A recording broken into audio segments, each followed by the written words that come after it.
Hey everybody, let's answer two big questions on using SAM.gov today. When you first start using SAM.gov, you should only be spending about an hour or so a day in the system, no more than an hour and a half, looking through the searches, kind of getting a good feel for it, that sort of thing, figuring out your keywords, NAICS codes, all that kind of stuff. Once you get a really good handle on that, I only recommend about an hour a week, maybe 2 hours a week. That's about it. So you shouldn't be spending 4 to 5 hours a day in the system once you get up and running. Only that first couple of weeks are you going to be spending a couple hours a day. So 1 to 2 hours a day when you first start. After about your first month or so, just an hour or two a week. That's all you need in the system. Here's what you should be searching for in SAM. Whether you're just starting or you've been in the business a while, the number one thing you want to search for is the sources sought.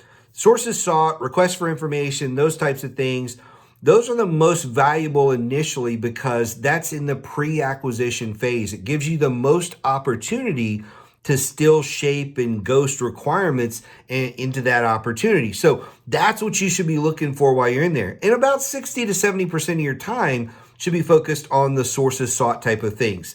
The other 30, 40% of your time can be focused on looking for active RFPs. The challenge with finding an active RFP is if this is the first time you heard about it, the odds are you're behind the curve on this. And so your chances of winning are much less than if you had been participating all along, or at a minimum, if you knew the organization and you knew this RFP was coming out and you already know the client. If you already know the client, you knew this was coming, hey, go for it. Otherwise, you've got to be very careful about how you approach RFPs that you just saw out of the blue, RFQs or any of that kind of stuff. So search for the sources sought, spend your time there so you can influence the acquisition, and that's really where you want to spend your time. So about an hour a week, once you really get a good handle on things and looking at sources sought and finding those opportunities. The other thing is, as you're looking at sources sought and RFPs, you're capturing contact information,